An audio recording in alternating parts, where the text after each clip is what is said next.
ಓಂ ಶಾಂತಿ. ಓಂ ಶಾಂತಿ. ಇಂದಿನ ಆಳವಾದ ಚಿಂತನೆಯನ್ನ ಶುರು ಮಾಡೋಕು ಮುನ್ನ ಮನಸ್ಸಿನ ಏಕಾಗ್ರತೆಯ ಬಗ್ಗೆ ಒಂದು ಅದ್ಭುತವಾದ ಕಥೆ ನೆನಪಾಗತ್ತೆ. ಖಂಡಿತ. ಆ ಕಥೆ ಯಾವುದು ಅಂತ ಹೇಳಿ.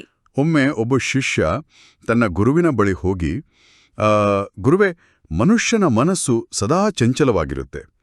ಈ ಪ್ರಪಂಚದ ಆಕರ್ಷಣೆಗಳು ಪದೇ ಪದೇ ನಮ್ಮನ್ನ ಕಾಡ್ತವೆ. ಹಾಗಾಗಿ ಮನಸ್ಸನ್ನ ಸಂಪೂರ್ಣವಾಗಿ ಶಾಂತವಾಗಿ ಇಡುವುದು ಹೇಗೆ ಅಂತ ಕೇಳಿದ್ರಂತೆ. ಇದು ನಾವೆಲ್ಲರೂ ದಿನನಿತ್ಯ ಎದುರಿಸುವ ಪ್ರಶ್ನೆ ಅಲ್ವಾ? ಹೌದು. ಆಗ ಗುರುಗಳು ಅವನ ಕೈಗೆ ಅಂಚಿನವರೆಗೂ ನೀರು ತುಂಬಿರೋ ಒಂದು ಕೊಳವನ್ನು ಕೊಟ್ಟು, ಇದನ್ನ ಹಿಡಿದುಕೊಂಡು ಇಡೀ ಊರನ್ನು ಸುತ್ತಿ ಬಾ. ಆದ್ರೆ ನೆನಪಿರ್ಲಿ, ಒಂದು ಹನಿ ನೀರು ಕೂಡ ಕೆಳಗೆ ಚೆಲ್ಲಬಾರದು ಅಂತ ಹೇಳಿದ್ರು. ಓಹೋ, ಒಂದು ಹನಿ ಕೂಡ ಚೆಲ್ಲಬಾರದು. ಹೌದು, ಒಂದು ವೇಳೆ ಚೆಲ್ಲಿದರೆ ನಿನಗೆ ಕಠಿಣ ಶಿಕ್ಷೆ ಕಾದಿದೆ ಅಂತ ಎಚ್ಚರಿಸಿ ಕಳಿಸಿದ್ರು. ಆ ಶಿಷ್ಯ ಅತ್ಯಂತ ಎಚ್ಚರಿಕೆಯಿಂದ ತನ್ನ ಸಂಪೂರ್ಣ ಗಮನವನ್ನು ಕೇವಲ ಆ ನೀರಿನ ಕೊಡದ ಮೇಲೆಯೇ ಕೇಂದ್ರೀಕರಿಸಿ ಊರು ಸುತ್ತಿ ಬಂದ. ಅಂದ್ರೆ ಅವನ ಫೋಕಸ್ ಪೂರ್ತಿ ಆ ಕೊಡದ ಮೇಲಿತ್ತು. ಖಂಡಿತ. ಆ ಗುರುಗಳು ಕೇಳಿದ್ರು, ಊರಿನಲ್ಲಿ ಏನೇನು ನೋಡಿದೆ, ಸಂತೆ ಹೇಗಿತ್ತು, ಜನರ ಗಲಾಟೆ ಕೇಳಿಸಿತೆ ಅಂತ. ಅದಕ್ಕೆ ಶಿಷ್ಯ ಹೇಳಿದ, ಇಲ್ಲ ಗುರುವೇ, ನನ್ನ ಸಂಪೂರ್ಣ ಗಮನ ಕೇವಲ ಈ ನೀರಿನ ಕೊಡದ ಮೇಲಿತ್ತು, ಬೇರೆ ಯಾವುದೂ ನನ್ನ ಕಣ್ಣಿಗಾಗ್ಲಿ ಕಿವಿಗಾಗ್ಲಿ ಬೀಳಲಿಲ್ಲ ಅಂತ. ನಿಜಕ್ಕೂ ಇದೊಂದು ಅದ್ಭುತವಾದ ಕಥೆ. ಇದು ಕೇವಲ ಒಂದು ನೀತಿ ಕಥೆ ಅಲ್ಲ, ಇದೊಂದು ಆಳವಾದ ಮಾನಸಿಕ ಸತ್ಯ. ಹೌದಲ್ವಾ? ನೋಡಿ, ನಮ್ಮ ಮೆದುಳು ಒಂದೇ ಸಮಯದಲ್ಲಿ ಎರಡು ತೀವ್ರವಾದ ವಿಷಯಗಳ ಮೇಲೆ ಸಂಪೂರ್ಣವಾಗಿ ಗಮನ ಕೇಂದ್ರೀಕರಿಸಲು ಸಾಧ್ಯವಿಲ್ಲ. ಅಂದ್ರೆ ನಮ್ಮ ಗುರಿಯ ಕಡೆಗೆ ನಮ್ಮ ಸಂಪೂರ್ಣ ಗಮನವಿದ್ದಾಗ ಬಾಹ್ಯ ಪ್ರಪಂಚದ ಗೊಂದಲಗಳು ನಮ್ಮೊಳಗೆ ಪ್ರವೇಶಿಸಲು ಸಾಧ್ಯವೇ ಇಲ್ಲ. ನಿಖರವಾಗಿ ಹೇಳಿದ್ರಿ. ಇಂದಿನ ಮುರಳಿ ಚಿಂತನೆಗೆ ನಿಮಗೆ ಸ್ವಾಗತ. ಎಲ್ಲರಿಗೂ ಸ್ವಾಗತ. ಇಂದಿನ ಮುರಳಿಯ ದಿನಾಂಕ 25/2026. ಪ್ರಾತಃ ಮುರಳಿ ಬಾಪ್ದಾದ ಮಧುಬನ್. ಇಂದಿನ ಮುರಳಿಯ ಮುಖ್ಯಾಂಶವನ್ನು ನೋಡೋಣ ಅಲ್ವಾ? ಖಂಡಿತ. ಮುಖ್ಯಾಂಶ ಹೀಗಿದೆ: ಮಧುರ ಮಕ್ಕಳೇ, ತಮ್ಮೊಂದಿಗೆ ತಾವು ಕೇಳಿಕೊಳ್ಳಿ, ನಾನು ಎಷ್ಟು ಸಮಯ ತಂದೆಯ ನೆನಪಿನಲ್ಲಿರುತ್ತೇನೆ, ಎಷ್ಟು ಸಮಯ ದೇಹಿ ಅಭಿಮಾನಿ ಸ್ಥಿತಿ ಇರುತ್ತದೆ ಅಂತ. ಇಲ್ಲಿರುವ ತತ್ವದ ಪ್ರಕಾರ ನಾವು ಗಮನಿಸಬೇಕಾದ ಅತಿ ಮುಖ್ಯವಾದ ಅಂಶ ಅಂದ್ರೆ ಸ್ವಪರಿಶೀಲನೆ. ಅಂದ್ರೆ ನಮ್ಮನ್ನ ನಾವೇ ಚೆಕ್ ಮಾಡಿಕೊಳ್ಳೋದು ಅಲ್ವಾ? ಹೌದು. ಶಿಕ್ಷಕರಾಗಿ ನಾವು ಈ ಪಠ್ಯವನ್ನು ವಿಶ್ಲೇಷಿಸಿದಾಗ ದಿನವಿಡೀ ನಮ್ಮ ಆಲೋಚನೆಗಳನ್ನು ನಾವೇ ಪರೀಕ್ಷಿಸಿಕೊಳ್ಳೋದು ಬಹಳ ಮುಖ್ಯ ಅಂತ ಸ್ಪಷ್ಟವಾಗುತ್ತೆ. ಉದಾಹರಣೆಗೆ, ಅಡಿಗೆ ಮಾಡ್ತಾ ಇರಬೇಕಾದ್ರೆ ಅಥವಾ ಟ್ರಾಫಿಕ್ನಲ್ಲಿ ವಾಹನ ಓಡಿಸ್ತಾ ಇರಬೇಕಾದ್ರೆ, ನಾನು ಕೇವಲ ಈ ಭೌತಿಕ ದೇಹವಲ್ಲ, ನಾನೊಂದು ಚೈತನ್ಯ ಶಕ್ತಿ ಅನ್ನೋ ಅರಿವಿರಬೇಕು. ಖಂಡಿತ. ಆ ಅರಿವು ಎಷ್ಟಿದೆ ಅಂತ ಅಳೆಯಬೇಕು. ಕೇವಲ ಒಂದು ಯಂತ್ರದಂತೆ ಕೆಲಸ ಮಾಡದೆ ನಮ್ಮ ಆಂತರಿಕ ಸ್ಥಿತಿಯ ಬಗ್ಗೆ ಎಚ್ಚರದಿಂದಿರುವುದೇ ದೇಹಿ ಅಭಿಮಾನಿ ಸ್ಥಿತಿ ಅಂತ ಈ ತತ್ವಶಾಸ್ತ್ರ ವಿವರಿಸುತ್ತೆ. ಇದು ಕೇಳಲು ಸುಲಭ, ಆದರೆ ಆಚರಣೆಯಲ್ಲಿ ಸ್ವಲ್ಪ ಕಷ್ಟ ಎನಿಸುತ್ತೆ ಅಲ್ವಾ? ಆರಂಭದಲ್ಲಿ ಹಾಗೆ ಅನಿಸಬಹುದು, ಆದ್ರೆ ಅಭ್ಯಾಸದಿಂದ ಸಾಧ್ಯ. ಇಂದಿನ ಪ್ರಶ್ನೆ ಮತ್ತು ಉತ್ತರವನ್ನು ನೋಡೋಣ. ಬಹುಶಃ ಇದು ಇನ್ನಷ್ಟು ಸ್ಪಷ್ಟತೆ ನೀಡಬಹುದು. ಪ್ರಶ್ನೆ ಹೀಗಿದೆ: ಅದೃಷ್ಟವಂತ ಮಕ್ಕಳೇ ತಂದೆಯ ಯಾವ ಆದೇಶವನ್ನು ಪಾಲನೆ ಮಾಡುತ್ತಾರೆ? ಅದಕ್ಕೆ ಬಾಬಾರವರ ಉತ್ತರ ಏನು? ಉತ್ತರ ಹೀಗಿದೆ: ತಂದೆಯ ಆದೇಶವಾಗಿದೆ, ಮಧುರ ಮಕ್ಕಳೇ, ಆತ್ಮಾಭಿಮಾನಿ ಭವ. ನೀವೆಲ್ಲರೂ ಪುರುಷರಾಗಿದ್ದೀರಿ, ಸ್ತ್ರೀ ಅಲ್ಲ. ನೀವು ಆತ್ಮರಲ್ಲಿಯೇ ಇಡೀ ಪಾತ್ರವು ಅಡಕವಾಗಿದೆ. ಈಗ ಇದೇ ಪರಿಶ್ರಮ ಅಥವಾ ಅಭ್ಯಾಸ ಮಾಡಿ.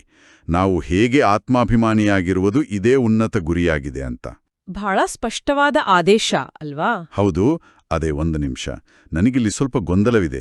ಈ ಪಠ್ಯ ನಾವೆಲ್ಲರೂ ಪುರುಷರು ಸ್ತ್ರೀ ಅಲ್ಲ ಅನ್ನುತ್ತಿದೆ.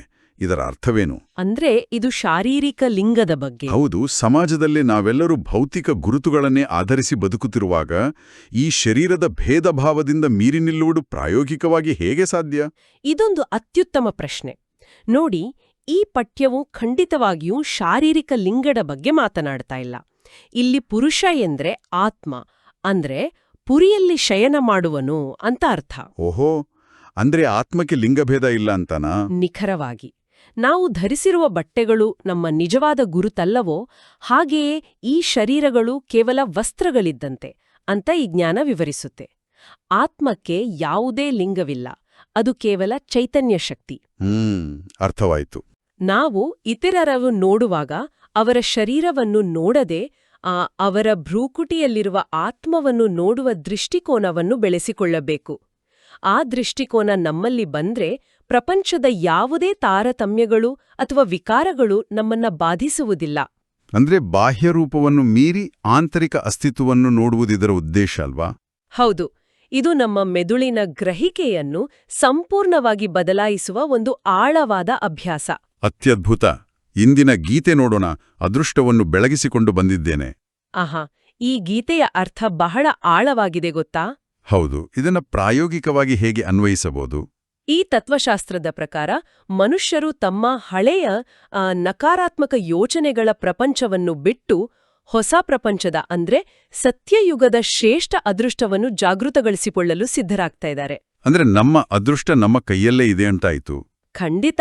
ಈ ಅದೃಷ್ಟವನ್ನು ಬೆಳಗಿಸಿಕೊಳ್ಳುವುದು ಅಂದ್ರೆ ನಮ್ಮ ಪ್ರತಿಯೊಂದು ಶ್ರೇಷ್ಠ ಕರ್ಮಗಳು ಮತ್ತು ಶುದ್ಧ ಆಲೋಚನೆಗಳ ಮೂಲಕ ನಮ್ಮ ಭವಿಷ್ಯವನ್ನು ನಾವೇ ಉಜ್ವಲಗೊಳಿಸಿಕೊಳ್ಳುವುದು. ಈಗ ಮುರಳಿಯ ಮೂಲ ಪಠ್ಯದ ಆಳವಾದ ಅಧ್ಯಯನವನ್ನ ಮಾಡೋಣ. ಮುರಳಿ ಹೀಗೆ ಶುರುವಾಗತ್ತೆ: ಓಂ ಶಾಂತಿ. ಮಧುರಾತಿ ಮಧುರ ಆತ್ಮಿಕ ಮಕ್ಕಳು, ಗೀತೆಯನ್ನ ಕೇಳಿದಿರಿ. ಆತ್ಮಿಕ ಮಕ್ಕಳು ಅರ್ಥಾತ್ ಜೀವಾತ್ಮರು ಹೇಳಿದ್ರು, ನಾವು ಹೊಸ ಪ್ರಪಂಚದ ಅದೃಷ್ಟವನ್ನು ಅಂದರೆ ಸ್ವರ್ಗದ ಅದೃಷ್ಟವನ್ನು ಬೆಳಗಿಸಿಕೊಂಡು ಆತ್ಮಿಕ ತಂದೆಯ ಬಳಿ ಕುಳಿತಿದ್ದೇವೆ ಅಂತ. ಹೌದು, ಬಾಬಾ ಹೇಳ್ತಾರೆ, ನಾವು ಆತ್ಮಿಕ ತಂದೆ ಎದುರು ಕುಳಿತಿದ್ದೇವೆ ಅನ್ನೋ ನಶೆ ನಮ್ಗಿರಬೇಕು. ಮುಂದೆ ಬಾಬಾ ಹೇಳ್ತಾರೆ, ಈಗ ಮಕ್ಕಳು ಆತ್ಮಾಭಿಮಾನಿಯಾಗಬೇಕಾಗಿದೆ. ಇದೇ ಅತಿ ದೊಡ್ಡ ಪರಿಶ್ರಮವಾಗಿದೆ. ತಮ್ಮನ್ನು ಆತ್ಮನೆಂದು ತಿಳಿಯಿರಿ ಮತ್ತು ನಾನ್ ಆತ್ಮನು 84 ಜನ್ಮಗಳನ್ನು ತೆಗೆದುಕೊಂಡಿದ್ದೇನೆ, ಕೆಲವೊಮ್ಮೆ ವಕೀಲ, ಕೆಲವೊಮ್ಮೆ ವೈದ್ಯ ಆಗಿದ್ದೇನೆ ಎಂದು ತಿಳಿದುಕೊಳ್ಳಿ. ಬಾಬಾ ಹೇಳ್ತಾರೆ, ನೋಡಿ, ಈ ಭೌತಿಕ ಶರೀರ ಮತ್ತು ಅವಿನಾಶಿ ಆತ್ಮದ ನಡುವಿನ ವ್ಯತ್ಯಾಸವನ್ನ ನಾವು ಸ್ಪಷ್ಟವಾಗಿ ಅರಿಯಬೇಕು. ಅಂದ್ರೆ ಇದೊಂದು ನಾಟಕದ ತರ ಅಲ್ವಾ?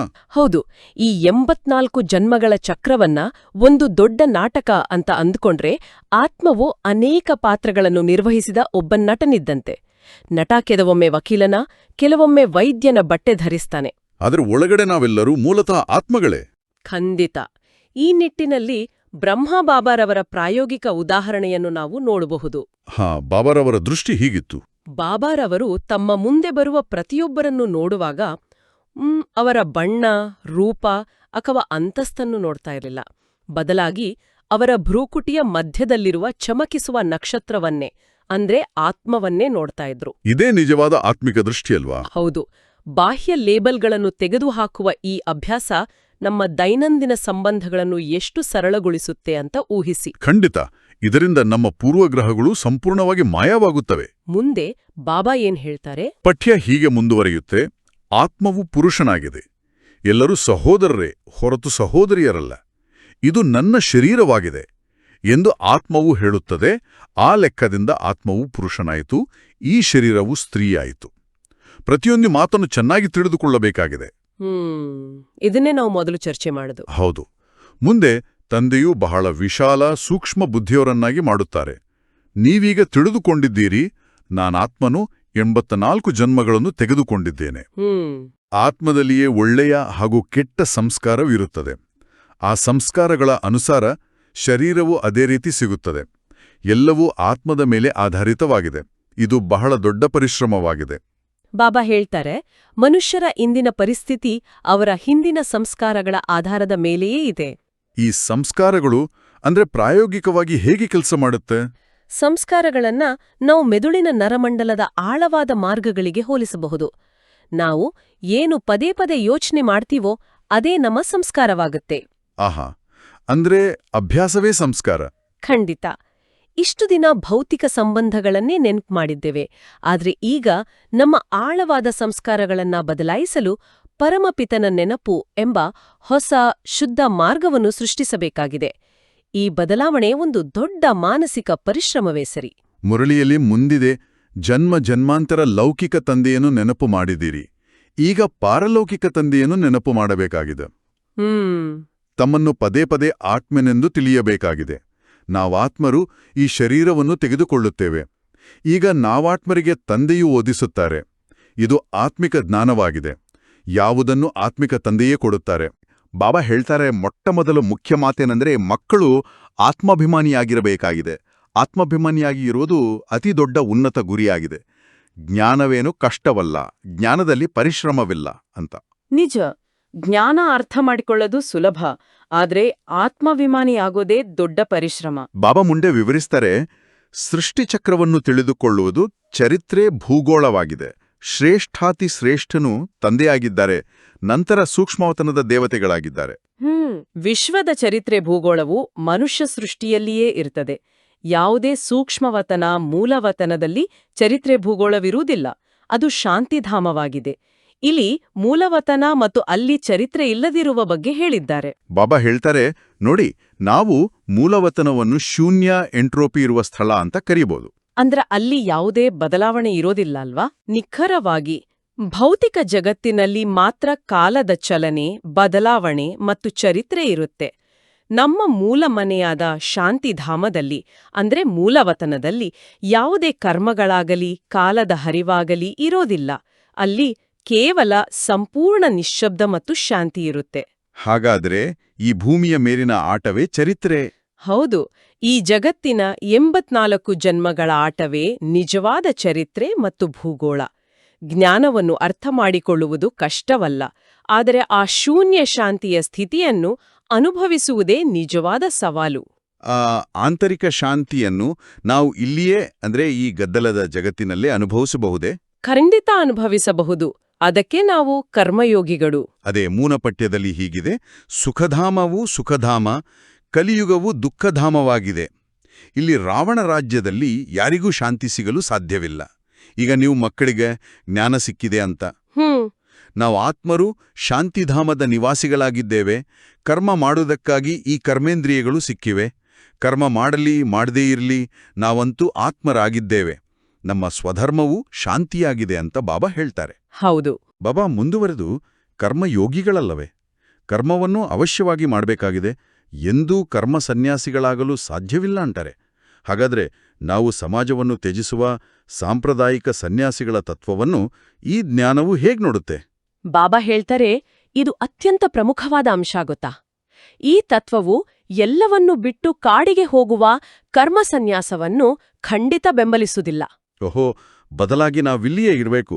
ಹೌದು, ಬದಲಾಗಿ ಕರ್ಮಯೋಗವನ್ನು ಕಲಿಸುತ್ತೆ.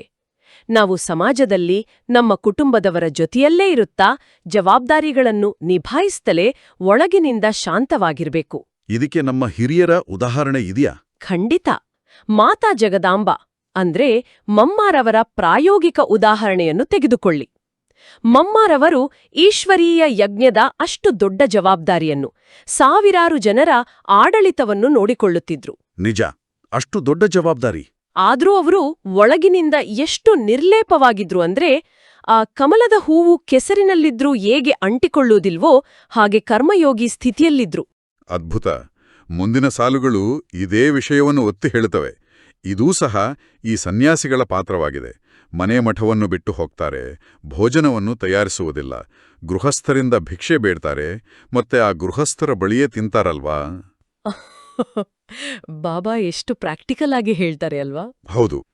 ಮನೆ ಮಠವನ್ನು ಬಿಟ್ಟು ಪುನಃ ಕರ್ಮವನ್ನಂತೂ ಮಾಡ್ತಾರೆ, ಕರ್ಮ ಸನ್ಯಾಸವಂತೂ ಆಗಲು ಸಾಧ್ಯವಿಲ್ಲ ಅಂತ. ಬಾಬಾ ಹೇಳ್ತಾರೆ, ಭೌತಿಕ ದೇಹದಲ್ಲಿರುವಾಗ ಸಂಪೂರ್ಣ ಕರ್ಮ ಸನ್ಯಾಸ ಅನ್ನೋದು ಅಸಾಧ್ಯ. ಕಾಡಿಗೆ ಹೋದ್ರೂ ಊಟಕ್ಕಾಗಿ ಸನ್ಯಾಸಿಗಳು ಗೃಹಸ್ಥರ ಬಳಿಯೇ ಬರ್ಬೇಕಲ್ವಾ? ಹೌದು, ಕರ್ಮವನ್ನು ಬಿಟ್ಟು ಯಾರೂ ಬದುಕಲು ಸಾಧ್ಯವಿಲ್ಲ. ನಿಜ. ವಾಸ್ತವ ಕರ್ಮ ಸನ್ಯಾಸ ಆಗೋದು ನಾವು ಶರೀರವನ್ನು ಬಿಟ್ಟು ಮೂಲವತನದಲ್ಲಿದ್ದಾಗ ಮಾತ್ರ. ಈ ಭೂಮಿಯೇ ಒಂದು ಕರ್ಮಕ್ಷೇತ್ರ. ಮುರಳಿಯಲ್ಲಿ ಮುಂದೆ ಬಾಬಾ ಹೇಳ್ತಾರೆ, ಯಾವಾಗ ಆತ್ಮವು ಶಾಂತಿಧಾಮದಲ್ಲಿರುವುದು ಆಗ ಕರ್ಮ ಸನ್ಯಾಸವಾಗುತ್ತದೆ. ಅಲ್ಲಿ ಕರ್ಮೇಂದ್ರಿಯಗಳೇ ಇಲ್ಲವೆಂದ ಮೇಲೆ ಕರ್ಮವನ್ನು ಹೇಗೆ ಮಾಡ್ತಾರೆ? ಇದಕ್ಕೆ ಕರ್ಮಕ್ಷೇತ್ರವೆಂದು ಹೇಳುತ್ತಾರೆ. ಕರ್ಮಕ್ಷೇತ್ರದಲ್ಲಿ ಎಲ್ಲರೂ ಬರಬೇಕಾಗುತ್ತದೆ. ಅದು ಶಾಂತಿಧಾಮ ಅಥವಾ ಮೂಲವತನವಾಡಿದೆ ಅಂತ. ನಾವಾತ್ಮರು ಬ್ರಹ್ಮತತ್ವದಲ್ಲಿ ಲೀನವಾಗ್ತೇವೆ ಅಂದಲ್ಲ, ನಾವು ಶಾಂತಿಧಾಮದ ನಿವಾಸಿಗಳಾಗಿದ್ದೇವೆ. ಇಲ್ಲಿ ಕರ್ಮಕ್ಷೇತ್ರಕ್ಕೆ ಪಾತ್ರವನ್ನಭಿನಯಿಸಲು ಬರ್ತೇವೆ. ಇವು ವಿಸ್ತಾರದ ಮಾತುಗಳಾಗಿವೆ. ಬಾಬಾ ಹೇಳ್ತಾರೆ, ಈ ಪಠ್ಯವು ಅನೇಕ ಪಾರಂಪರಿಕ ನಂಬಿಕೆಗಳನ್ನು ಪ್ರಶ್ನಿಸುತ್ತೆ ನೋಡಿ. ನಾವು ಭಗವಂತನಲ್ಲಿ ಅಥವಾ ಬ್ರಹ್ಮತತ್ವದಲ್ಲಿ ಕರಗಿ ಹೋಗುವುದಿಲ್ಲ. ಅಂದ್ರೆ ಲೀನವಾಗುವುದಿಲ್ಲ ಅಲ್ವಾ? ಹೌದು, ಲೀನವಾಗುವುದಿಲ್ಲ. ಆತ್ಮವು ಅವಿನಾಶಿ. ಅದು ತನ್ನ ವೈಯಕ್ತಿಕ ಅಸ್ತಿತ್ವವನ್ನು ಎಂದಿಗೂ ಕಳೆದುಕೊಳ್ಳುವುದಿಲ್ಲ. ಬಾಬಾ ಮುಂದೆ ಸಾರಾಂಶ ಹೇಳ್ತಾರೆ, ಸಾರ ರೂಪದಲ್ಲಂತೂ ಹೇಳ್ತಾರೆ. ತಮ್ಮನ್ನು ಆತ್ಮನಿಶ್ಚಯ ಮಾಡಿಕೊಳ್ಳಿ ಮತ್ತು ತಂದೆಯನ್ನು ನೆನಪು ಮಾಡಿರಿ, ಆಗ ವಿಕರ್ಮಗಳು ವಿನಾಶವಾಗುವುದು ಅಂತ. ಬಾಬಾ ಹೇಳ್ತಾರೆ, ನಮ್ಮ ಹಿಂದಿನ ಕಾಲದ ವಿಕರ್ಮಗಳು ಅಂದ್ರೆ ನಕಾರಾತ್ಮಕ ಹೊರೆಗಳು ನಾಶವಾಗಬೇಕಾದ್ರೆ ಅದಕ್ಕೆ ಒಂದೇ ಮಾರ್ಗ, ಅದು ಪರಮಾತ್ಮನ ನಿರಂತರ ನೆನಪು. ಇದಕ್ಕೆ ಭಾರತದ ಪ್ರಾಚೀನ ಯೋಗವೆಂದು ಹೇಳಲಾಗುತ್ತದೆ ಅಂತ ಬಾಬಾ ಹೇಳ್ತಾರೆ. ಹೌದು, ವಾಸ್ತವದಲ್ಲಿ ಇದಕ್ಕೆ ಯೋಗ ಅನ್ನೋದಕ್ಕಿಂತ ನೆನಪು ಅಂತ ಹೇಳ್ಬೇಕು. ಇದೊಂದು ಬೌದ್ಧಿಕ ಸಂಪರ್ಕ. ಹೇಳಲಾಗುತ್ತಾರೆ. ಯೋಗದ ಶಿಕ್ಷಣವು ಮೊದಲು ಬೇಕು, ನಂತರ ಜ್ಞಾನ. ಮೊಟ್ಟಮೊದಲು ತಂದೆಯ ನೆನಪಾಗಿದೆ ಅಂತ. ನೆನಪು ಬಹಳ ಮುಖ್ಯ. ತಂದೆಯು ತಿಳಿಸ್ತಾರೆ, ದೇಹಿ ಅಭಿಮಾನಿಯಾಗಿ. ಇದು ಆತ್ಮಿಕ ನೆನಪಿನ ಯಾತ್ರೆಯಾಗಿದೆ, ಜ್ಞಾನದ ಯಾತ್ರೆಯಲ್ಲ. ಇದರಲ್ಲಿ ಬಹಳ ಪರಿಶ್ರಮ ಪಡಬೇಕಾಗ್ತದೆ ಅಂತ. ಬಾಬಾ ಹೇಳ್ತಾರೆ, ಕೇವಲ ಲೇಬಲ್ ಹಾಕೊಳ್ಳೋದ್ರಿಂದ, ಅಂದ್ರೆ ಬ್ರಹ್ಮಕುಮಾರಿ ಅಥವಾ ಬ್ರಹ್ಮಕುಮಾರ ಅಂತ ಕರ್ಸ್ಕೊಂಡ ಮಾತ್ರಕ್ಕೆ ಯೋಗಿಗಳಾಗೋದಿಲ್ಲ. ಒಳಗಿನ ಆತ್ಮಾಭಿಮಾನಿ ಸ್ಥಿತಿಯ ವಾಸ್ತವಿಕ ಅಭ್ಯಾಸ ಇರಬೇಕು ಅಲ್ವಾ? ಖಂಡಿತ. ಮುರಳಿಲಿ ಮುಂದೆ ಏನ್ ಹೇಳ್ತಾರೆ? ಯಾರಾದರೂ ಬಲೆ ಬಿಕೆ ಎಂದು ಕರೆಸ್ಕೊಳ್ಬಹುದು, ಆದರೆ ತಂದೆಯನ್ನು ನೆನಪು ಮಾಡುವುದಿಲ್ಲ. ತಂದೆಯು ಬಂದು ಬ್ರಹ್ಮಾರವರ ಮೂಲಕ ನೀವು ಮಕ್ಕಳನ್ನು ದೇಹಿ ಅಭಿಮಾನಿಯನ್ನಾಗಿ ಮಾಡ್ತಾರೆ. ಇವರು ದೇಹಾಭಿಮಾನಿಯಾಗಿದ್ರು, ಈಗ ದೇಹಿ ಅಭಿಮಾನಿಯಾಗೋ ಪುರುಷಾರ್ಥವೂ ನಡೀತಾ ಇದೆ. ಬ್ರಹ್ಮನು ಭಗವಂತನಲ್ಲ. ಇಲ್ಲಂತೂ ಎಲ್ಲಾ ಮನುಷ್ಯ ಮಾತ್ರರು ಪತಿತರಾಗಿದ್ದಾರೆ. ಪಾವನ ಶ್ರೇಷ್ಠಾಚಾರಿಗಳು ಒಬ್ರೂ ಇಲ್ಲ ಅಂತ ಬಾಬಾ ಸ್ಪಷ್ಟಪಡಿಸ್ತಾರೆ. ಬಾಬಾ ಹೇಳ್ತಾರೆ, ಬ್ರಹ್ಮ ಬಾಬಾ ಅವರು ಸಹ ಆರಂಭದಲ್ಲಿ ಸಾಧಾರಣ ಮನುಷ್ಯರಾಗಿದ್ರು, ಪರಮಾತ್ಮನು ಅವರ ಮೂಲಕ ಈ ಜ್ಞಾನವನ್ನು ನೀಡಿದನು ಎನ್ನುವುದು ಈ ಸಿದ್ಧಾಂತದ ಪ್ರಮುಖ ಅಂಶ. ಮುಂದೆ ಬಾಬಾ ಹೇಳ್ತಾರೆ, ಆತ್ಮನಿಗಾಗಿಯೇ ಪುಣ್ಯಾತ್ಮ ಪಾಪಾತ್ಮನೆಂದು ಹೇಳಲಾಗುತ್ತದೆ.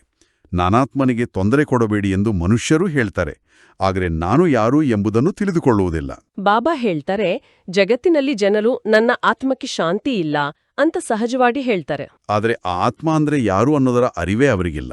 ಹೌದು. ಮುರಳಿಯಲ್ಲಿ ಮುಂದೆ ಇದೆ ಅಲ್ವಾ ಉದ್ಯೋಗದ ಬಗ್ಗೆ? ಹೌದು. ಬಾಬಾ ಕೇಳ್ತಾರೆ, ಕೇಳಲಾಗುತ್ತದೆ, ಹೇ ಜೀವಾತ್ಮ, ನೀವೇನು ಉದ್ಯೋಗ ಮಾಡುತ್ತೀರಿ?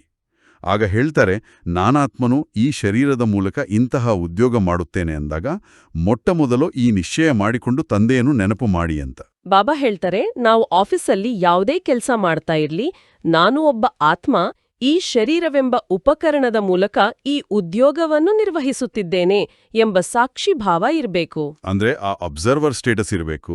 ಇದ್ರಿಂದ ಕೆಲಸದ ಒತ್ತಡ ನಮ್ಮನ್ನ ಬಾಧಿಸುವುದಿಲ್ಲ. ಖಂಡಿತ. ಈಗ ಮುರಳಿಯಲ್ಲಿ ಅತ್ಯಂತ ಆಸಕ್ತಿದಾಯಕ ರೂಪಕವೊಂದು ಬರುತ್ತೆ. ಯಾವುದದು? ಈ ಆತ್ಮಿಕ ಜ್ಞಾನವನ್ನು ತಂದೆಯ ವಿನಃ ಮತ್ತಾರೂ ಕೊಡಲು ಸಾಧ್ಯವಿಲ್ಲ. ತಂದೆಯೂ ಬಂದು ದೇಹಿ ಅಭಿಮಾನಿಗಳನ್ನಾಡಿ ಮಾಡುತ್ತಾರೆ. ಯಾರಾದರೂ ಜ್ಞಾನದಲ್ಲಿ ತೀಕ್ಷ್ಣವಾಗಿ ಮುಂದೆ ಹೋದರೆ ಅವರು ಪಕ್ಕಾ ಆತ್ಮಾಭಿಮಾನಿಯಾಗಿದ್ದಾರೆ ಎಂದಲ್ಲ. ಆತ್ಮಾಭಿಮಾನಿಗಳು ಜ್ಞಾನವನ್ನು ಚೆನ್ನಾಗಿ ಧಾರಣೆ ಮಾಡುತ್ತಾರೆ. ಉಳಿದಂತೆ ಅನೇಕರಿದ್ದಾರೆ, ಯಾರು ಜ್ಞಾನವನ್ನು ಚೆನ್ನಾಗಿ ತಿಳಿದುಕೊಳ್ತಾರೆ, ಆದರೆ ಶಿವತಂದೆಯ ನೆನಪನ್ನು ಮರೆತು ಹೋಗುತ್ತಾರೆ. ಹೌದು, ನೆನಪು ಮರೆತು ಹೋಗುತ್ತೆ. ಪದೇ ಪದೇ ತನ್ನನ್ನು ಆತ್ಮನೆಂದು ತಿಳಿದು ತಂದೆಯನ್ನು ನೆನಪು ಮಾಡಬೇಕಾಗಿದೆ. ಇದರಲ್ಲಿ ಜಿನ್ಹನ ತರಹ ಆಗಬೇಕಾಗಿದೆ. ಜಿನ್ಹನ ಕಥೆಯಿದೆ. ತಂದೆಯು ಈ ಕೆಲಸವನ್ನು ಕೊಡುತ್ತಾರೆ, ಮಕ್ಕಳೇ ನನ್ನನ್ನು ನೆನಪು ಮಾಡಿ, ಇಲ್ಲದಿದ್ರೆ ಮಾಯೆಯು ನಿಮ್ಮನ್ನು ತಿಂದುಬಿಡುವುದು ಅಂತ. ಆಹಾ. ಈ ಜಿನ್ಹನ ರೂಪಕವನ್ನು ನಾವು ಮಾನಸಿಕ ಮಟ್ಟದಲ್ಲಿ ಹೇಗೆ ಅನ್ವಯಿಸಿಕೊಳ್ಳಬಹುದು? ಬಾಬಾ ಹೇಳ್ತಾರೆ, ಇಲ್ಲಿ ಜಿನ್ಹ ಎಂಬುದು ನಮ್ಮ ಬುದ್ಧಿ ಅಥವಾ ಮನಸ್ಸಿಗೆ ನೀಡಲಾದ ಅದ್ಭುತ ರೂಪಕ. ಕಥೆಯಲ್ಲಿ ಜಿನ್ಹಗೆ ಸದಾ ಏನಾದ್ರೂ ಕೆಲ್ಸ ಕೊಡ್ತಾನೇ ಇರ್ಬೇಕು. ಖಾಲಿ ಬಿಟ್ರೆ ಅದು ಯಜಮಾನನನ್ನೇ ತಿಂದು ಬಿಡುತ್ತೆ ಅಲ್ವಾ? ಹೌದು.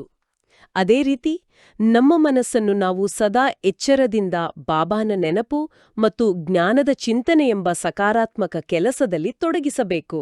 ಒಂದು ವೇಳೆ ಮನಸ್ಸು ಖಾಲಿ ಇದ್ದರೆ ನಮ್ಮ ಸುತ್ತಲಿನ ನಕಾರಾತ್ಮಕತೆ, ಕೋಪ ಅಥವಾ ಬೇಸರ ಎಂಬ ಮಾಯೆ ನಮ್ಮನ್ನ ಆಕ್ರಮಿಸಿಕೊಳ್ಳುತ್ತೆ. ಅಂದ್ರೆ ideal mind is devils workshop ಅನ್ನೋ ಹಾಗೆ.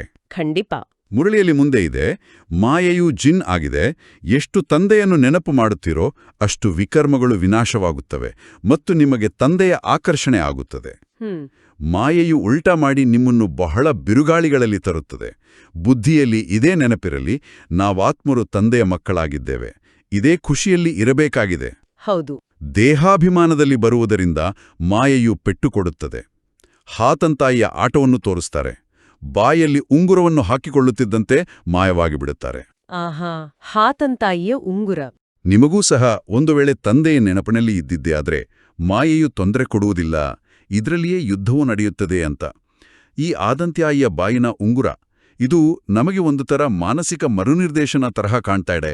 ಇದು ಹೇಗೆ ಕೆಲಸ ಮಾಡುತ್ತೆ? ಬಾಬಾ ಹೇಳ್ತಾರೆ ನಿಖರವಾಗಿ, ಕಥೆಯಲ್ಲಿ ಹಾತಂತಾಯಿ ಬಾಯಲ್ಲಿ ಉಂಗುರ ಇಟ್ಕೊಂಡ ತಕ್ಷಣ ಅದೃಶ್ಯನಾಗ್ತಾ ಇದ್ದ. ಇಲ್ಲಿ ಉಂಗುರ ಅಂದ್ರೆ ಆತ್ಮಿಕ ಜ್ಞಾನದ ಆಧಾರ. ಅಂದ್ರೆ ಪ್ರಾಕ್ಟಿಕಲ್ ಆಗಿ ಉದಾಹರಣೆಗೆ, ಯಾರಾದ್ರೂ ನಮ್ಮನ್ನು ನಿಂದಿಸಿದಾಗ ನಮಗೆ ಕೋಪ ಬರೋದು ಸಹಜ ಅಲ್ವಾ?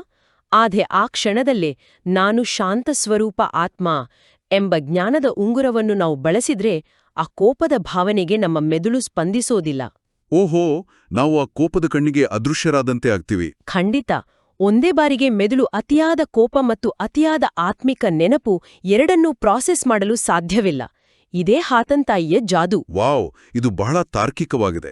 ಮುರಳಿಯ ಮುಂದಿನ ಸಾಲು, ನೀವು ನೆನಪು ಮಾಡುವ ಪುರುಷಾರ್ಥ ಮಾಡುತ್ತೀರಿ, ಆದರೆ ಮಾಯೆಯು ಈ ರೀತಿ ಉಸಿರು ಕಟ್ಟಿಸುತ್ತದೆ, ನೆನಪು ಮಾಡುವುದಕ್ಕೆ ಬಿಡುವುದಿಲ್ಲ ಅಂತ. ನೀವು ಬೇಸರವಾಗಿ ಮಲಗಿಬಿಡುತ್ತೀರಿ.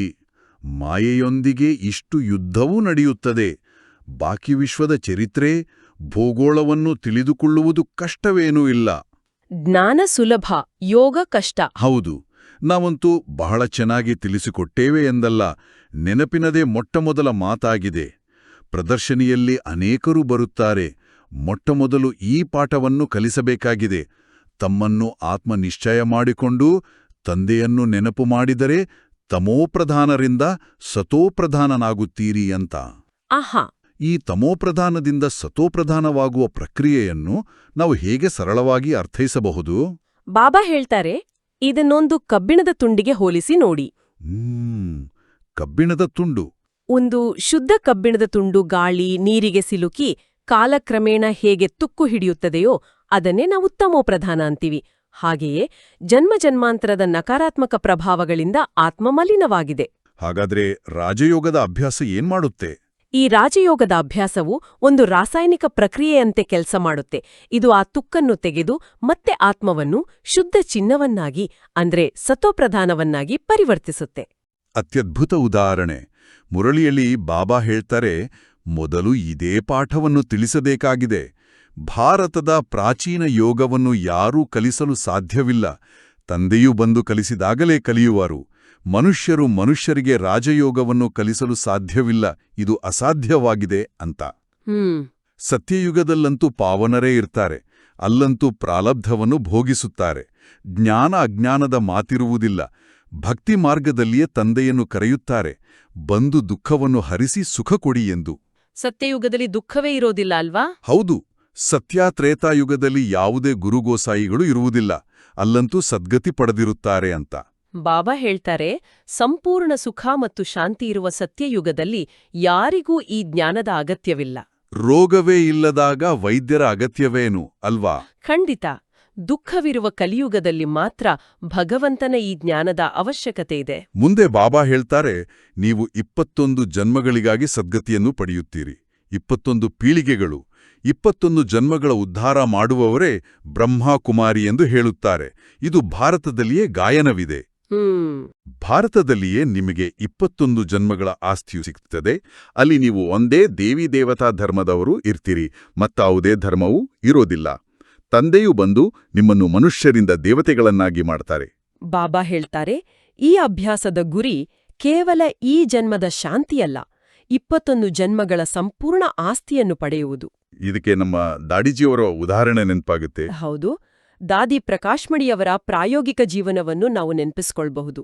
ದಾದಿಯವರು ಈ ಜ್ಞಾನದ ಬಲದಿಂದ ಸದಾ ತ್ರಿಕಾಲದರ್ಶಿ ಸ್ಥಿತಿಯಲ್ಲಿದ್ರು. ಅಂದ್ರೆ ಭೂತ, ವರ್ತಮಾನ, ಭವಿಷ್ಯದ ಅರಿವು ಅವರಿಗಿತ್ತು. ಮತ್ತು ಅವರು ತಮ್ಮ ಸಂಪೂರ್ಣ ಜೀವನವನ್ನು ಯಾವುದೇ ಸ್ವಾರ್ಥವಿಲ್ಲದೆ ವಿಶ್ವ ಕಲ್ಯಾಣಕ್ಕಾಗಿ ಮುಡುಪಾಗಿಟ್ಟಿದ್ರು ಅಲ್ಮಾ? ಖಂಡಿತ.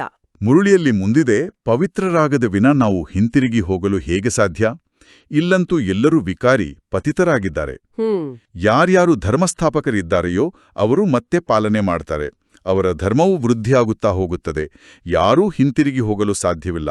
ಒಬ್ಬ ಪಾತ್ರಧಾರಿಯೂ ಹೋಗಲು ಸಾಧ್ಯವಿಲ್ಲ. ಎಲ್ಲರೂ ತಮ್ಮ ಪಾತ್ರ ಮಾಡಲೇಬೇಕು. ಹೌದು.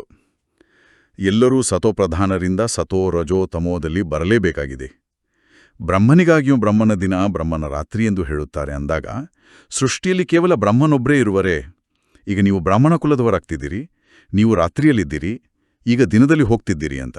ಬಾಬಾ ಹೇಳ್ತಾರೆ, ಸೃಷ್ಟಿಯ ನಿಯಮದಂತೆ ಪ್ರತಿಯೊಬ್ಬರೂ ಈ ಸತೋ, ರಜೋ ಮತ್ತು ತಮೋ ಗುಣಗಳ ಹಂತಗಳನ್ನು ದಾಟಲೇಬೇಕು. ಇದು ಬ್ರಹ್ಮಾಂಡದ ನೈಸರ್ಗಿಕ ನಿಯಮ. ಹೌದು, ನಾವೀಗ ಬ್ರಹ್ಮನ ರಾತ್ರಿ ಅಂದ್ರೆ ಅಂಧಕಾರ ಮುಗಿದು ಜ್ಞಾನದ ಹಗಲು ಶುರುವಾಗುವ ಆ ಪರಿವರ್ತನೆಯ ಘಟ್ಟದಲ್ಲಿದ್ದೀವಿ. ಮುಂದೆ ಬಾಬಾ ಹೇಳ್ತಾರೆ, ನಿಮ್ಗೆ ತಿಳಿಸಿದ್ದಾರೆ ಎಷ್ಟು ಸಮಯ ಪೂಜ್ಯತನದಲ್ಲಿ ಎಷ್ಟು ಜನ್ಮಗಳು ಪೂಜಾರಿಗಳಾಗ್ತೀರಿ ಅಂತ. ಎಲ್ಲಿಯವರೆಗೆ ತಂದೆಯು ಬರುವುದಿಲ್ಲವೋ ಅಲ್ಲಿಯವರೆಗೆ ಯಾರೂ ಭ್ರಷ್ಟಾಚಾರಿಗಳಿಂದ ಶ್ರೇಷ್ಠಾಚಾರಿಗಳಾಗಲು ಸಾಧ್ಯವಿಲ್ಲ. ಯಾರು ವಿಕಾರದಿಂದ ಜನ್ಮ ಪಡೆಯುವರೋ ಅವರಿಗೆ ಭ್ರಷ್ಟಾಚಾರಿಗಳೆಂದು ಹೇಳಲಾಗುತ್ತದೆ. ಆದ್ದರಿಂದ ಇದಕ್ಕೆ ನರಕವೆಂದು ಹೇಳುವರು. ಸ್ವರ್ಗ ಮತ್ತು ನರಕ ಎರಡರಲ್ಲಿಯೂ ಒಂದು ವೇಳೆ ದುಃಖವಿದ್ದರೆ ಅದಕ್ಕೆ ಸ್ವರ್ಗವೆಂದು ಹೇಳಲಾಗುವುದಿಲ್ಲ. ಎಲ್ಲಿಯವರೆಗೆ ಪೂರ್ಣ ತಿಳಿದುಕೊಳ್ಳುವುದಿಲ್ಲವೋ ಅಲ್ಲಿಯವರೆಗೆ ಉಲ್ಟಾ ಪ್ರಶ್ನೆ ಮಾಡುತ್ತಾರೆ ಅಂತ. ಬಾಬಾ ಹೇಳ್ತಾರೆ, ಸ್ವರ್ಗದಲ್ಲಿ ದುಃಖದ ಲವಲೇಶವೂ ಇರೋದಿಲ್ಲ. ಯಾರು ಈ ಜ್ಞಾನದ ಮೂಲಕ ಸಂಪೂರ್ಣ ಪವಿತ್ರತೆಯಿಂದ ಇರ್ತಾರೋ ಅವರೇ ಸ್ವರ್ಗಕ್ಕೆ ಹೋಗಲು ಅರ್ಹರು ಅಂತ ಈ ಪಠ್ಯ ಸ್ಪಷ್ಟಪಡಿಸುತ್ತೆ. ಮುರಳಿಯ ಮುಂದಿನ ಸಾಲು ನೀವು ತಿಳಿಸಬೇಕಾಗಿದೆ. ಭಾರತವು ಬಹಳ ಶ್ರೇಷ್ಠವಾಗಿತ್ತು. ಹೇಗೆ ಈಶ್ವರನ ಮಹಿಮೆಯೂ ಅಪರಂಪರವಾಗಿದೆಯೋ ಹಾಗೆ ಭಾರತದ ಮಹಿಮೆಯೂ ಅಪರಂಪರವಾಗಿದೆ. ಭಾರತವು ಹೇಗಿತ್ತು ಆ ರೀತಿ ಯಾರು ಮಾಡಿದರು? ತಂದೆ ಅವರದೇ ಮಹಿಮೆಯನ್ನು ಹಾಡುತ್ತಾರೆ. ತಂದೆಯೇ ಬಂದು ಮಕ್ಕಳನ್ನು ವಿಶ್ವದ ಮಾಲೀಕರನ್ನಾಗಿ ಮಾಡುತ್ತಾರೆ. ಮನುಷ್ಯ ಮಾತ್ರರನ್ನು ದುರ್ಗತಿಯಿಂದ ಸದ್ಗತಿಯಲ್ಲಿ ಕರೆದುಕೊಂಡು ಹೋಗುತ್ತಾರೆ, ಶಾಂತಿಧಾಮಕ್ಕೆ ಕರೆದುಕೊಂಡು ಹೋಗುತ್ತಾರೆ. ಅದಕ್ಕಾಗಿಯೇ ಮನುಷ್ಯರು ಪುರುಷಾರ್ಥ ಮಾಡುತ್ತಾರೆ ಅಂತ ಬಾಬಾ ಹೇಳ್ತಾರೆ. ಪ್ರಾಚೀನ ಭಾರತವೇ ನಿಜವಾದ ಸ್ವರ್ಗವಾಗಿತ್ತು ಎಂಬುದನ್ನು ಇಲ್ಲಿ ನೆನಪಿಸಲಾಗಿದೆ. ಅಂದರೆ ಮನುಷ್ಯರನ್ನು ಮಾನಸಿಕ ದುರ್ಗತಿಯಿಂದ ಬಿಡಿಸಿ ಮತ್ತೆ ಶಾಂತಿಧಾಮಕ್ಕೆ ಕರೆದೊಯ್ಯುವ ಪ್ರಕ್ರಿಯೆ ಇದಾಗಿದೆ ಅಲ್ವಾ? ಖಂಡಿತ. ಬಾಬಾ ಮುಂದೆ ಹೇಳ್ತಾರೆ, ಅದಕ್ಕೆ ಅಟಲ ಸುಖ, ಅಟಲ ಶಾಂತಿ, ಅಟಲ ಪವಿತ್ರತೆ ಎಂದು ಹೇಳಲಾಗುತ್ತದೆ. ಅಲ್ಲಿ ನೀವು ಸುಖದಲ್ಲಿಯೂ ಇರುತ್ತೀರಿ, ಶಾಂತಿಯಲ್ಲಿಯೂ ಇರುತ್ತೀರಿ. ಇನ್ನುಳಿದ ಆತ್ಮರು ಶಾಂತಿಯಲ್ಲಿರುತ್ತಾರೆ. ಹೆಚ್ಚು ಜನ್ಮಗಳನ್ನು ನೀವೇ ತೆಗೆದುಕೊಳ್ಳುತ್ತೀರಿ. ಕಡಿಮೆ ಜನ್ಮಗಳನ್ನು ತೆಗೆದುಕೊಳ್ಳುವವರು ಅಟಲ ಶಾಂತಿಯಲ್ಲಿರುತ್ತಾರೆ. ಅವರು ಹೇಗೆ ಸೊಳ್ಳೆಗಳಂತೆ ಬಂದರು, ಒಂದು ಅಥವಾ ಅರ್ಧ ಜನ್ಮ ಪಾತ್ರವನ್ನು ಅಭಿನಯಿಸಿದರು, ಅಂತಹವರಿಗೆ ಯಾವುದೇ ಬೆಲೆಯಿಲ್ಲ. ಸೊಳ್ಳೆಗಳಿಗೇನು ಬೆಲೆ ಇದೆ? ರಾತ್ರಿಯಲ್ಲಿ ಹುಟ್ಟುತ್ತವೆ, ರಾತ್ರಿಯಲ್ಲಿಯೇ ಸತ್ತೋಗ್ತವೆ ಅಂತ ಬಾಬಾ ಹೇಳ್ತಾರೆ. ನೋಡಿ, ಯಾರು ಈ ಜ್ಞಾನವನ್ನು ಅಳವಡಿಸಿಕೊಳ್ತಾರೋ ಅವರು ಸ್ವರ್ಗದ ಸುದೀರ್ಘ ಸುಖವನ್ನು ಅನುಭವಿಸ್ತಾರೆ. ಆದರೆ ಜ್ಞಾನವಿಲ್ಲದವರು ಅವರು ಕೇವಲ ಕಲಿಯುಗದ ಕೊನೆಯಲ್ಲಿ ಬಂದು ಅಲ್ಪಾವಧಿಯ ಪಾತ್ರ ಅಭಿನಯಿಸಿ ಮತ್ತೆ ಶಾಂತಿಧಾಮಕ್ಕೆ ಹಿಂದಿರುಗುತ್ತಾರೆ ಅಷ್ಟೇ. ಬಾಬಾ ಮುರಳಿಯಲ್ಲಿ ಹೇಳ್ತಾರೆ, ಈ ಸಮಯದಲ್ಲಿ ಬಹಳ ಮಂದಿ ಶಾಂತಿಯನ್ನೇ ಬಯಸ್ತಾರೆ. ಏಕೆಂದ್ರೆ ಈ ಸಮಯದ ಗುರುಗಳು ಶಾಂತಿಯಲ್ಲಿ ಹೋಗುವವರಾಗಿದ್ದಾರೆ. ನೀವಿಲ್ಲಿ ಸ್ವರ್ಗವಾಸಿಗಳಾಗಲು ಬಂದಿದ್ದೀರಿ. ಹೌದು. ಸ್ವರ್ಗವಾಸಿಗಳಿಗೆ ಶಾಂತಿವಾಸಿಗಳು ಎಂದು ಹೇಳುವುದಿಲ್ಲ. ಶಾಂತಿವಾಸಿ ಎಂದು ನಿರಾಕಾರಿ ಪ್ರಪಂಚಕ್ಕೆ ಹೇಳಲಾಗುತ್ತದೆ. ಮುಕ್ತಿ ಶಬ್ದವನ್ನು ಗುರುಗಳಿಂದ ಕಲಿಯುತ್ತಾರೆ. ಮಾತೆಯರು ವೈಕುಂಠಪುರಿಯಲ್ಲಿ ಹೋಗುವುದಕ್ಕಾಗಿ ವ್ರತನಿಯಮಗಳನ್ನು ಇಟ್ಕೊಳ್ತಾರೆ. ಯಾರಾದ್ರೂ ಮರಣ ಹೊಂದಿದಾಗಲೂ ಸ್ವರ್ಗವಾಸಿ ಆದರೆಂದು ಹೇಳುತ್ತಾರೆ. ಯಾರೂ ಆಗುವುದಿಲ್ಲ. ಆದರೆ ಭಾರತವಾಸಿಗಳು ಸ್ವರ್ಗವನ್ನೇ ಒಪ್ಪುತ್ತಾರೆ. ಭಾರತವು ಸ್ವರ್ಗವಾಗಿತ್ತು ಎಂದು ತಿಳಿಯುತ್ತಾರೆ. ಬಾಬಾ ಹೇಳ್ತಾರೆ, ನಮಗೆ ಕೇವಲ ಮುಕ್ತಿ ಅಂದ್ರೆ ಶಾಂತಿಧಾಮ ಮಾತ್ರವಲ್ಲ, ಜೀವನ ಮುಕ್ತಿ ಕೂಡ ಬೇಕು ಅಲ್ವಾ? ಹೌದು. ಜೀವನ ಮುಕ್ತಿ ಅಂದ್ರೆ ವಾಸ್ತವಿಕ ಸುಖದ ಜೀವನವೂ ಬೇಕು. ಕೇವಲ ಮರಣದ ನಂತರ ಯಾರೂ ಸ್ವರ್ಗವಾಸಿಯಾಗುವುದಿಲ್ಲ. ಬದುಕಿರುವಾಗಲೇ ನಮ್ಮ ಆಲೋಚನೆಗಳಿಂದ ನಾವು ಸ್ವರ್ಗವನ್ನು ಸೃಷ್ಟಿಸಿಕೊಳ್ಳಬೇಕು. ಮುರಳಿಯ ಮುಂದಿನ ಭಾಗ ಹೀಗಿದೆ. ಶಿವತಂದೆಯು ಭಾರತದಲ್ಲಿಯೇ ಬಂದು ಸ್ವರ್ಗದ ರಚನೆ ಮಾಡುತ್ತಾರೆ ಅಂದ ಮೇಲೆ ಅವಶ್ಯವಾಗಿ ಇಲ್ಲಿಯೇ ರಚಿಸುತ್ತಾರೆ. ಅವರು ಸ್ವರ್ಗದಲ್ಲಂತೂ ಬರುವುದಿಲ್ಲ. ನಾನು ಬರುವುದೇ ಸ್ವರ್ಗ ಮತ್ತು ನರಕದ ಸಂಗಮದಲ್ಲಿ ಎಂದು ತಂದೆಯೂ ಹೇಳುತ್ತಾರೆ. ಇದು ಬಹಳ ಮುಖ್ಯವಾದ ಮಾತು. ಹೌದು, ಕಲ್ಪಕಲ್ಪದ ಸಂಗಮದಲ್ಲಿ ಬರುತ್ತಾರೆ. ಇದಕ್ಕೆ ಅವರು ಯುಗೇ ಯುಗೇ ಎಂದು ಬರೆದುಬಿಟ್ಟಿದ್ದಾರೆ. ಕಲ್ಪದ ಅಕ್ಷರವನ್ನು ಮರೆತು ಹೋಗಿದ್ದಾರೆ. ಇದೂ ಸಹ ಆಟವು ಮಾಡಲ್ಪಟ್ಟಿದೆ. ಮತ್ತೆ ಇದೇ ಪುನರಾವರ್ತನೆಯಾಗುವುದು. ಈ ಅಂತಿಮ ಜನ್ಮದಲ್ಲಿ ನೀವು ತಂದೆಯನ್ನು ಮತ್ತು ಸೃಷ್ಟಿಚಕ್ರವನ್ನು ತಿಳಿದುಕೊಂಡಿದ್ದೀರಿ. ನಂಬರ್ವಾರ್ ಹೇಗೆ ಸ್ಥಾಪನೆಯಾಗುವುದು ಎಂಬುದನ್ನು ನೀವೀಗ ತಿಳಿದುಕೊಂಡಿದ್ದೀರಿ. ಬಾಬಾ ಹೇಳ್ತಾರೆ, ಪರಮಾತ್ಮನು ಬರುವುದು ಕಲಿಯುಗದ ಅಂತ್ಯ ಮತ್ತು ಸತ್ಯಯುಗದ ಆರಂಭದ ಈ ಪುಟ್ಟ ಸಂಗಮಯುಗದಲ್ಲಿ. ಇದನ್ನೇ ಮನುಷ್ಯರು ಯುಗೇ ಯುಗೆ ಅಂತ ತಪ್ಪಾಗಿ ಅರ್ಥೈಸಿದ್ದಾರೆ ಅಂತ ಈ ದಸ್ತಾವೇಜು ವಿಶ್ಲೇಷಿಸುತ್ತೆ. ಮುಂದೆ ನೀವು ಭಾರತವಾಸಿಗಳ ಮೇಲೆ ಇಡೀ ಆಟವು ಮಾಡಲ್ಪಟ್ಟಿದೆ. ನೀವೀಗ ತಂದೆಯ ಮೂಲಕ ರಾಜಯೋಗವನ್ನು ಕಲಿಯುತ್ತೀರಿ. ತಂದೆಯ ನೆನಪಿನಿಂದಲೇ ರಾಜ್ಯವನ್ನು ಪಡೆಯುತ್ತೀರಿ. ಚಿತ್ರಗಳು ಇವೆಯಲ್ಲವೇ? ಇವೆಲ್ಲ ಚಿತ್ರಗಳನ್ನು ಯಾರು ಮಾಡಿದರು? ಇವರಿಗೆ ಯಾರೂ ಗುರುಗೋಸಾಯಿಗಳಂತೂ ಇಲ್ಲ. ಒಂದು ವೇಳೆ ಗುರುವಿದ್ದಿದ್ದರೂ ಸಹ ಗುರುವಿಗೆ ಕೇವಲ ಒಬ್ಬ ಶಿಷ್ಯನೇ ಇರುವರೇ, ಅನೇಕರು ಇರುವರಲ್ಲವೇ? ಹೌದು. ಈ ಜ್ಞಾನವನ್ನು ತಂದೆಯ ವಿನಃ ಮತ್ತಾರೂ ತಿಳಿಸಿಕೊಳ್ಳಲು ಸಾಧ್ಯವಿಲ್ಲ. ಈ ನಿಮ್ಮ ಚಿತ್ರಗಳನ್ನು ದಾದಾರವರು ಮಾಡಿಸಿದ್ದಾರೆಯೇ ಎಂದು ಅನೇಕರು ಕೇಳುತ್ತಾರೆ. ಇವನ್ನು ತಂದೆಯೇ ದಿವ್ಯ ದೃಷ್ಟಿಯಿಂದ ಸಾಕ್ಷಾತ್ಕಾರ ಮಾಡಿಸಿದ್ದಾರೆ, ವೈಕುಂಠದ ಸಾಕ್ಷಾತ್ಕಾರವನ್ನು ಮಾಡಿಸಿದ್ದಾರೆ. ಅಲ್ಲಿ ಹೇಗೆ ಶಾಲೆಯು ನಡೆಯುತ್ತದೆ, ಯಾವ ಭಾಷೆ ಇರುತ್ತದೆ, ಎಲ್ಲವೂ ಸಾಕ್ಷಾತ್ಕಾರ ಮಾಡಿದ್ದಾರೆ ಅಂತ. ಬಾಬಾ ಹೇಳ್ತಾರೆ, ಬ್ರಹ್ಮಕುಮಾರಿ ಸಂಸ್ಥೆಯ ಆರಂಭಿಕ ದಿನಗಳಲ್ಲಿ ಬ್ರಹ್ಮ ಬಾಬಾ ಮತ್ತು ಮಕ್ಕಳಿಗೆ ದಿವ್ಯದೃಷ್ಟಿಯ ಮೂಲಕ ಅಂದ್ರೆ ಟ್ರಾನ್ಸ್ ಮೂಲಕ ಅಲ್ವಾ? ಹೌದು, ದಿವ್ಯದೃಷ್ಟಿಯ ಮೂಲಕ ಸ್ವರ್ಗದ ನಿಖರವಾದ ದೃಶ್ಯಗಳ ಸಾಕ್ಷಾತ್ಕಾರವಾಯಿತು ಅಂತ ಇಲ್ಲಿ ದಾಖಲಿಸಲಾಗಿದೆ. ಮುರಳಿಯ ಕೊನೆಯ ಸಾಲುಗಳು, ಮಕ್ಕಳು ಭಟ್ಟಿಯಲ್ಲಿದ್ದಾಗ ತಂದೆಯು ಬಹಳ ಖುಷಿಪಡಿಸುತ್ತಿದ್ದರು. ಕರಾಚಿಯಲ್ಲಿ ಕೇವಲ ನೀವೇ ಪ್ರತ್ಯೇಕವಾಗಿ ಇದ್ದೀರಿ. ಹೇಗೆ ಅಲ್ಲಿ ತಮ್ಮದೇ ರಾಜ್ಯವಾಗಿತ್ತು, ತಮ್ಮದೇ ಮಾತು, ತಮ್ಮದೇ ರಾಜ್ಯ. ಅನ್ಯರಾರೂ ತಿಳಿದುಕೊಳ್ಳಲು ಸಾಧ್ಯವಿಲ್ಲ. ಆ ಕರಾಚಿಯ ದಿನಗಳು ಬಹಳ ಮಧುರವಾದವು. ಇವರು ಖುದಾಪ್ರಸ್ಥರೆಂದು ತಿಳಿಯುತ್ತಿದ್ದರು. ತಂದೆಯೂ ತಿಳಿಸಿದ್ದಾರೆ, ನೀವು ಒಬ್ಬ ತಂದೆಯವರಾಗಿದ್ದೀರಿ, ನನ್ ಬಟ್ ಒನ್, ಅಂದ್ರೆ ಒಬ್ಬ ತಂದೆಯ ವಿನಃ ಮತ್ತಾರನ್ನೂ ನೆನಪು ಮಾಡಬಾರದು. ಆ ನನ್ಗಳು ಕ್ರಿಸ್ತನನ್ನೇ ತಿಳಿದುಕೊಂಡಿರುತ್ತಾರೆ, ಅವರ ವಿನಃ ಮತ್ತಾರನ್ನೂ ಅಲ್ಲ. ನೀವು ತಿಳಿದುಕೊಂಡಿದ್ದೀರಿ, ಆಸ್ತಿಯು ಒಬ್ಬ ಶಿವತಂದೆಯಿಂದಲೇ ಸಿಗುತ್ತದೆ. ಶಿವತಂದೆಯು ಬಿಂದುವಾಗಿದ್ದಾರೆ, ಅವರೂ ಸಹ ಯಾರ ಮೂಲಕವಾದರೂ ತಿಳಿಸುವರಲ್ಲವೇ? ಪ್ರಜಾಪಿತಾ ಬ್ರಹ್ಮನು ಅವಶ್ಯವಾಗಿ ಇಲ್ಲಿಯೇ ಇರುವರು. ಇವರ ಅನೇಕ ಜನ್ಮಗಳ ಅಂತಿಮ ಜನ್ಮದಲ್ಲಿ ಪತಿತ ಶರೀರದಲ್ಲಿ ಪ್ರವೇಶ ಮಾಡುತ್ತೇನೆಂದು ತಂದೆಯು ತಿಳಿಸುತ್ತಾರೆ. ಅದ್ಭುತ! ಮಧುರಾತಿಮಧುರ ಅಗಲಿ ಹೋಗಿ ಮರಳಿ ಸಿಕ್ಕಿರುವ ಮಕ್ಕಳಿಗೆ ಮಾತಾಪಿತಾ ಬಾಪ್ತಾದಾರವರ ನೆನಪು, ಪ್ರೀತಿ ಹಾಗೂ ಸುಪ್ರಭಾತ. ಆತ್ಮಿಕ ಮಕ್ಕಳಿಗೆ ಆತ್ಮಿಕ ತಂದೆಯೇ ನಮಸ್ತೆ. ಈ ಜ್ಞಾನದ ಆಳವಾದ ವಿಶ್ಲೇಷಣೆಯ ನಂತರ ಶಿಕ್ಷಕರಾಗಿ ನಾವು ಹೇಳುವುದೇನೆಂದರೆ, ಮಕ್ಕಳೇ, ಈಗ ನಾವು ಕೇಳಿದ ಜ್ಞಾನವನ್ನು ಕೇವಲ ಬೌದ್ಧಿಕವಾಗಿ ಅರಿಯುವುದಷ್ಟೇ ಅಲ್ಲ, ನಮ್ಮ ಜೀವನದಲ್ಲಿ ಅಳವಡಿಸಿಕೊಳ್ಳಲು ಇಂದಿನ ಧಾರಣೆಯ ಮುಖ್ಯ ಸಾರವನ್ನು ನೋಡೋಣ. ಇದೇ ಉನ್ನತ ಗುರಿಯಾಗಿದೆ. ಈ ಪರಿಶ್ರಮದಿಂದ ಆತ್ಮವನ್ನು ಸತೋಪ್ರಧಾನ ಮಾಡಿಕೊಳ್ಳಬೇಕಾಗಿದೆ.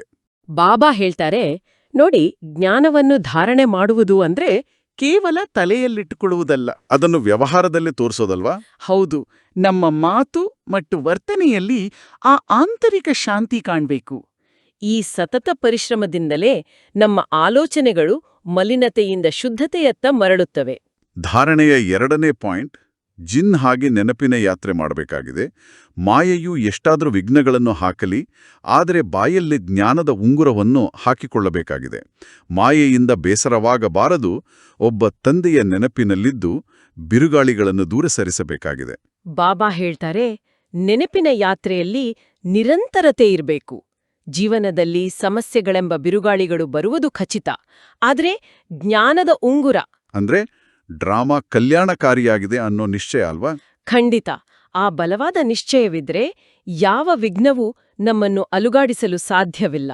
ಇಂದಿನ ವರದಾನ, ಸಾಧನಗಳನ್ನು ಉಪಯೋಗಿಸುತ್ತಾ ಸಾಧನವನ್ನೇ ತಮ್ಮ ಆಧಾರವನ್ನಾಗಿ ಮಾಡಿಕೊಳ್ಳುವಂತಹ ಸಿದ್ಧಿ ಸ್ವರೂಪ ಭವ.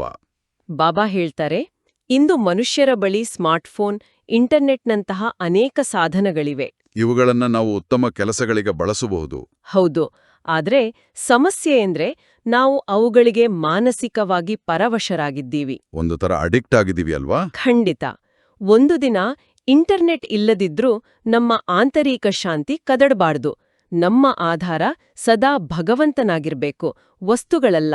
ಇಂದಿನ ಸ್ಲೋಗನ್, ಯಾವುದೇ ಬಲಹೀನತೆಯ ಅಂಶವಿದ್ದರೆ ವಂಶವೇ ಉತ್ಪನ್ನವಾಗುತ್ತದೆ ಹಾಗೂ ಪರವಶರನ್ನಾಗಿ ಮಾಡಿಬಿಡುತ್ತದೆ. ಬಾಬಾ ಹೇಳ್ತಾರೆ, ನಮ್ಮೊಳಗಿನ ಸಣ್ಣ ಬಲಹೀನತೆಯನ್ನು, ಉದಾಹರಣೆಗೆ ಒಂದು ಸಣ್ಣ ಅಹಂಕಾರವನ್ನು ನಾವು ಕಡೆಗಣಿಸಿದರೆ ಅದು ಕ್ಯಾನ್ಸರ್ ಕೋಶದಂತೆ ಬೆಳೆದು ಇಡೀ ವ್ಯಕ್ತಿತ್ವವನ್ನೇ ಆವರಿಸಿಕೊಳ್ಳುತ್ತದೆ. ಹಾಗಾಗಿ ಆ ಅಂಶವನ್ನು ಬೇರಿನಲ್ಲೇ ಕಿತ್ತು ಹಾಕಬೇಕು. ಹೌದು. ಇಂದಿನ ಅವ್ಯಕ್ತ ಇಶಾರೆ, ಸದಾ ಅಚಲ, ಅಡೋಲ, ಏಕರಸ ಸ್ಥಿತಿಯ ಅನುಭವ ಮಾಡಿ, ಸಮಯ ಪ್ರಮಾಣ ಈಗ ಸದಾ ಅಚಲ, ಅಡೋಲ, ಸರ್ವ ಖಜಾನೆಗಳಿಂದ ಸಂಪನ್ನರಾಗಿ. ಸ್ವಲ್ಪವೂ ಸಹ ಏರುಪೇರು ಆಗುತ್ತೀರಿ ಎಂದರೆ ಸರ್ವ ಖಜಾನೆಗಳ ಅನುಭವ ಆಗುವುದಿಲ್ಲ. ತಂದೆಯ ಮೂಲಕ ಸಿಕ್ಕಿರುವ ಖಜಾನೆಗಳನ್ನು ಸದಾ ಖಾಯಂ ಆಗಿ ಇಟ್ಟುಕೊಳ್ಳುವ ಸಾಧನ ಆಗಿದೆ ಸದಾ ಅಚಲ, ಅಡೋಲರಾಗಿ ಇರುವುದು. ಅಚಲರಾಗಿರುವುದರಿಂದ ಸದಾ ಖುಷಿಯ ಅನುಭವ ಆಗುತ್ತಾ ಇರುತ್ತದೆ. ಬಾಬಾ ಹೇಳ್ತಾರೆ, ನೋಡಿ, ಭೌತಿಕ ವಸ್ತುಗಳಿಂದ ಬರುವ ಖುಷಿ ತಾತ್ಕಾಲಿಕ, ಆದರೆ ಆತ್ಮಿಕ ಅರಿವಿನಿಂದ ಬರುವ ಶಾಂತಿ ಶಾಶ್ವತ. ಅಂದ್ರೆ ಪರಿಸ್ಥಿತಿಗಳು ಏನೇ ಇದ್ರೂ ನಮ್ಮ ಮನಸ್ಸು ಅಡೋಲವಾಗಿರಬೇಕು. ಖಂಡಿತ. ಬನ್ನಿ, ಈಗ ಒಂದು ನಿಮಿಷ ನಮ್ಮ ತಂದೆಯೊಂದಿಗೆ ಯೋಗಾಭ್ಯಾಸ ಮಾಡೋಣ. ಖಂಡಿತ ಮಾಡೋಣ. ನನ್ನನ್ನು ನಾನು ನೋಡಿಕೊಳ್ಳುತ್ತಿದ್ದೇನೆ. ನಾನು ಕೇವಲ ಈ ಭೌತಿಕ ಶರೀರವಲ್ಲ. ಭ್ರೂಕುಟಿಯ ಮಧ್ಯದಲ್ಲಿ ಕುಳಿತಿರುವ ಚಮಕಿಸುವ ಜ್ಯೋತಿರ್ಬಿಂದು ಆತ್ಮ ನಾನು. ನನ್ನೆಲ್ಲ ದಿನನಿತ್ಯದ ಒತ್ತಡಗಳನ್ನು, ಆ ಕರ್ಮಗಳ ಭಾರವನ್ನು ತಂದೆ ಪರಮಪಿತ ಶಿವಬಾಬಾರಿಗೆ ಅರ್ಪಿಸುತ್ತಿದ್ದೇನೆ.